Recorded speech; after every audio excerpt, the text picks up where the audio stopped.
Anakmu cukup cantik untuk obat. Juga sumsum putramu, Kalawadana. Iblis busuk.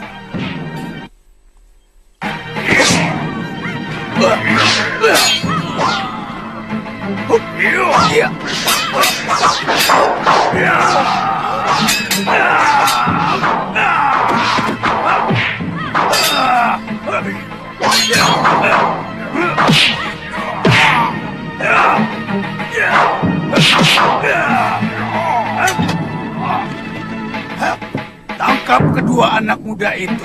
Baik. Ikat mereka dan masukkan dalam bilikku.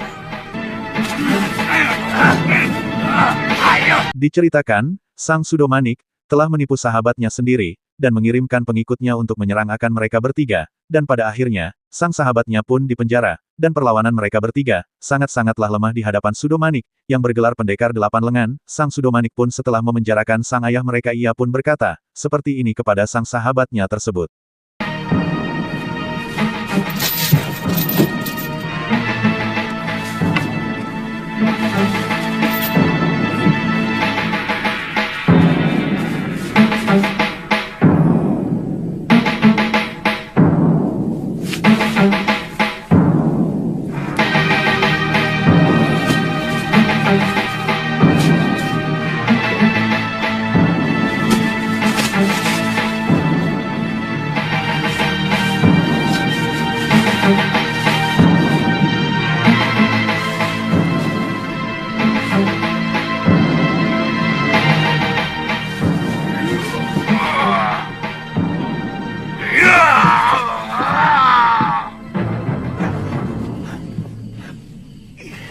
Sang Lokahita beserta kakaknya pun, diikat di sebuah ranjang, yang mana mereka dipersiapkan untuk menjadi korban, Sang Sudomanik. Rupanya, Sudomanik pun, tidak bisa dipercaya, dan Sudomanik pun, sangat-sangatlah menginginkan akan Lokahita seorang dara, untuk mendapatkannya, dan menjadikannya sebagai obat untuk menjadi awet muda, katanya seperti itu.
Sudah siap?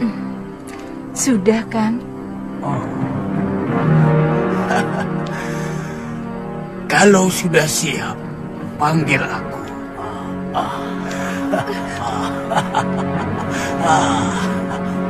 Aku ingin sambutan yang indah dari gadis itu.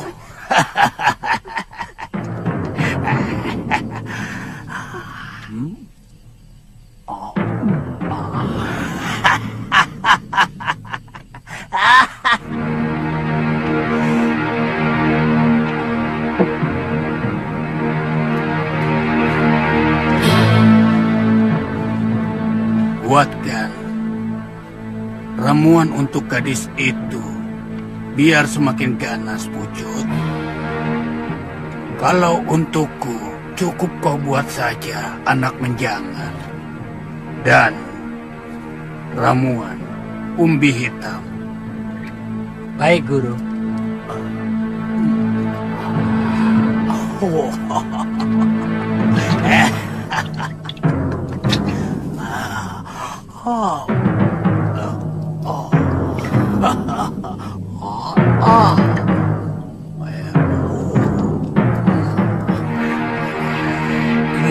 Guru. Bagus. Tambahkan lada hitam. Ya. Lalu kau masukkan ke kendi kecil ya. Ketika sang pendekar 8 lengan bersantai-santai di tempat pribadinya, tiba-tiba sesuatu terjadi. Mereka berdua Lokahita dan kakaknya Priamitra terbebas dari jeratannya, sehingga sang kakek tua itu pun langsung ke kamar sekapan, dan ia tidak percaya dengan semua ini. Kenapa bisa lepas? Menurut pengakuan sang selir, ada 2 orang yang berbaju hitam membebaskannya, dan ia marah kepada sang selir. Kenapa sang korbannya itu bisa lepas? Kendali dari hal tersebut, mereka hanya bisa menangis, meratapi kegagalan menjaga 2 orang korban dari pendekar 8 lengan atau yang lebih dikenal Sudomanik.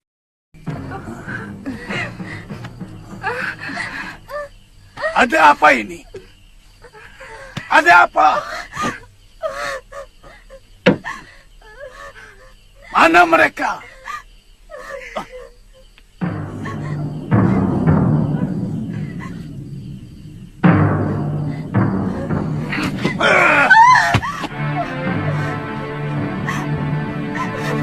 Kakak, ada bayangan hitam menyelinap dan membawa 2 orang tawanan itu, Kakak.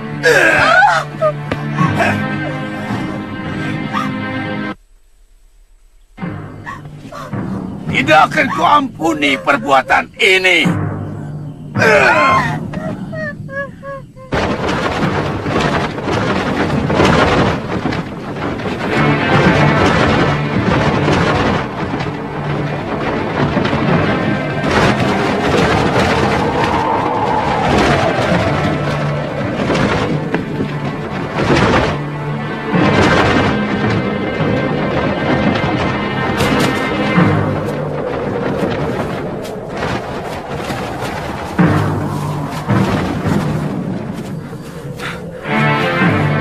Terima kasih Paman dan Bibi sudah menolong kami.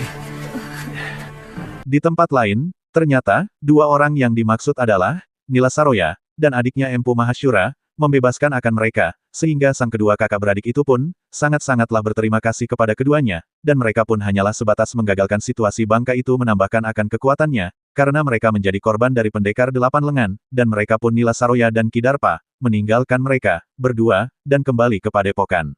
Itu. Adi Lokahita akan dijadikan korban untuk obat awet muda, Ki Sudamani. Dan dia juga ingin menyedot tulang sumsum saya. Entah untuk apa.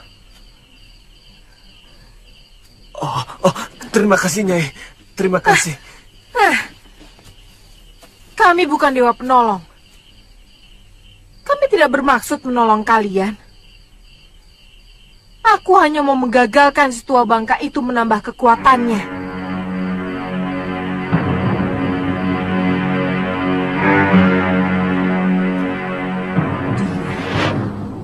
Masih punya hutang yang harus dia bayar kepadaku.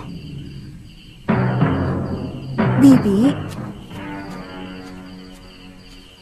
bagaimanapun, kami harus berterima kasih kepada Bibi dan Paman yang telah menolong kami. Itu urusan kalian. Kidarpa? Iya, Nyai. Kita kembali dulu ke padepokan. Baik, Nyai.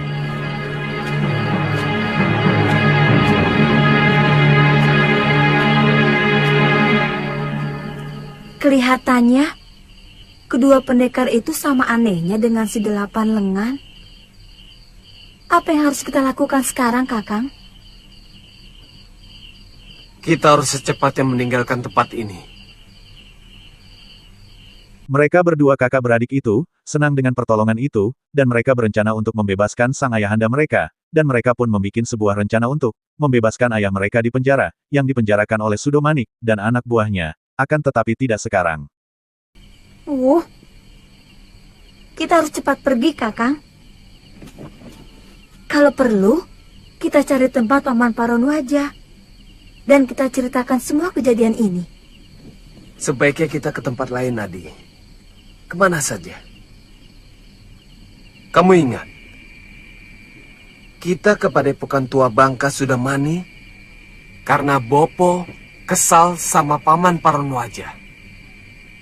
Lebih baik kita ke tempat lain saja. Ayo.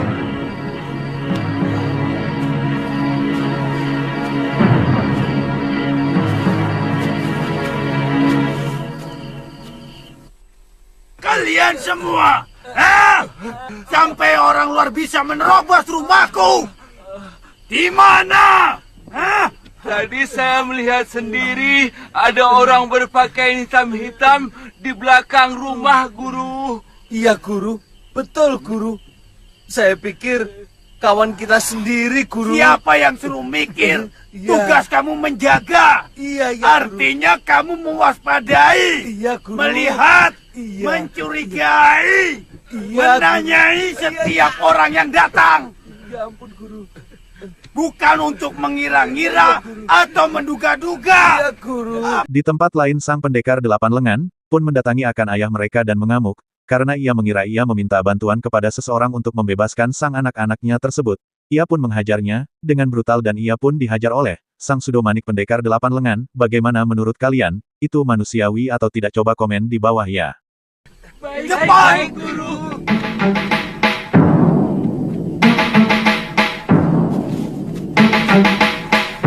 Mau apa lagi kalian, ha? Hei! Hei! Mau apa? Ha? Bilang sama guru kalian. Dia lebih busuk dari Dendawa. Diam! Apa? Diam! Membalas kebaikanku dengan perlakuan seperti ini. Ayo!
Di tempat lain, Sang Prabu Angling Dharma disambut rakyatnya, dengan gagap gempita, karena Sang Prabu sudah lama tidak kembali ke kerajaannya dan membawa seorang putri raja yang cantik jelita Dewi Ayu Sekarwangi. Namun, kebahagiaan itu, dibuntuti oleh orang-orang yang menyerangnya tempo hari. Ia memperhatikan, bahwa yang dulu ia lawan adalah seorang raja. Perempuan itu adalah Dewi Kenanga yang mana mereka itu dipermalukan menjadi seorang siluman karena tusuk kondenya itu dilepas oleh Angling Dharma, sehingga ia melaporkan kepada adik-adiknya, mereka harus membunuh sang raja atau sang istri dari raja tersebut.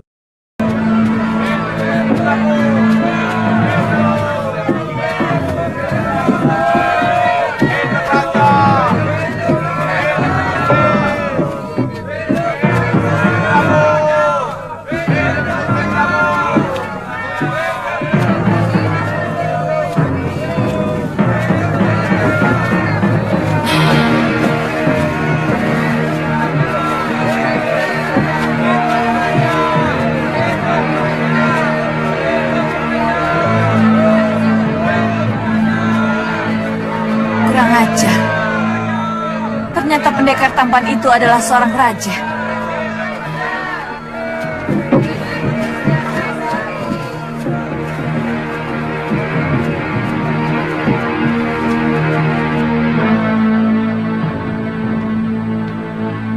Kantil! Cempaka!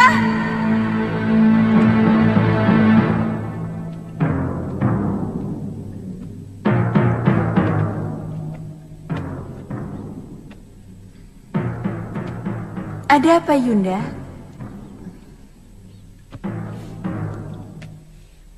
Yunda, ternyata laki-laki yang telah mempermalukan kita tempo hari adalah seorang raja.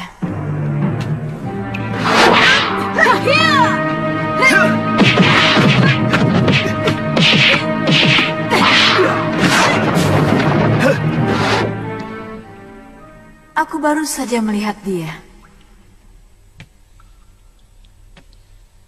Raja?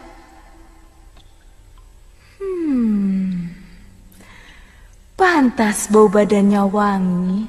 Ya, dia Prabu di Malwapati. Rupanya dia berhasil membebaskan diri dari kutukan Yunda Dewi. Kita harus membuat perhitungan dengan dia.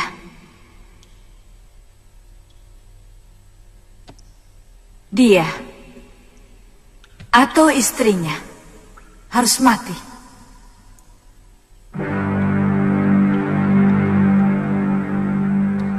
Harus mati.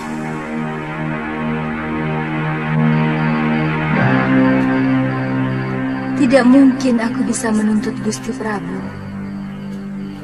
Tampaknya beliau masih kasmaran dengan Gusti Ratu Sekarwangi. Tapi bagaimanapun juga, beliau harus tahu.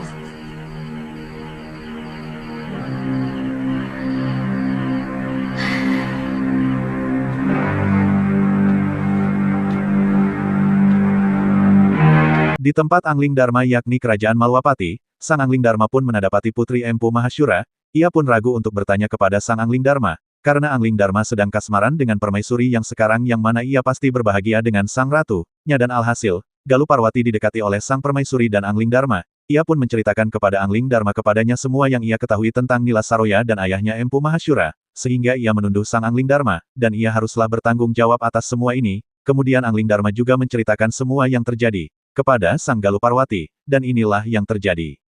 Anak itu tidak mudah tersinggung. Bahkan terkesan masa bodoh dalam segala hal.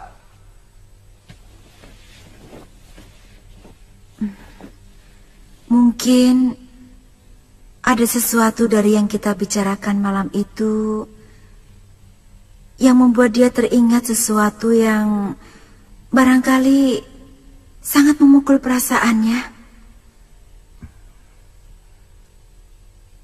Kalau tidak salah, saya telah bercerita bagaimana saya mendengar percakapan Nila Saroya dengan Darpasyura yang melarikan diri dari padepokan ayahnya.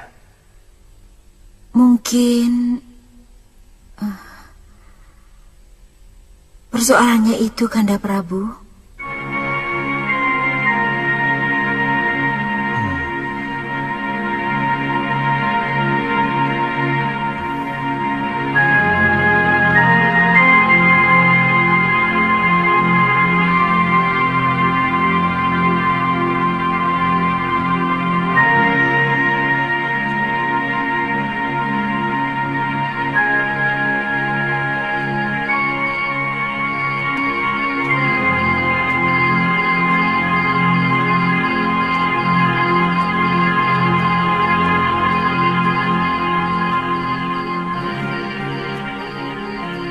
Galuh,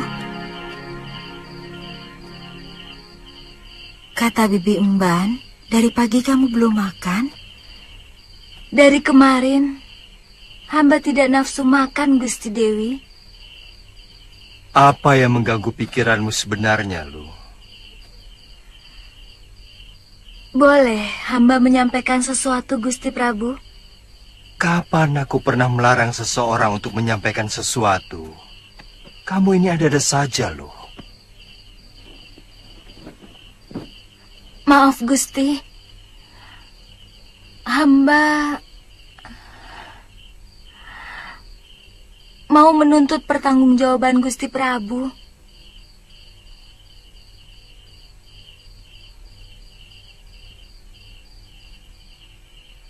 Apa ada kesalahan yang kulakukan kepadamu selama ini, Lu? Gusti Prabu telah menyebabkan keluarga saya dan juga padepokan Sugaluh menjadi hancur berantakan.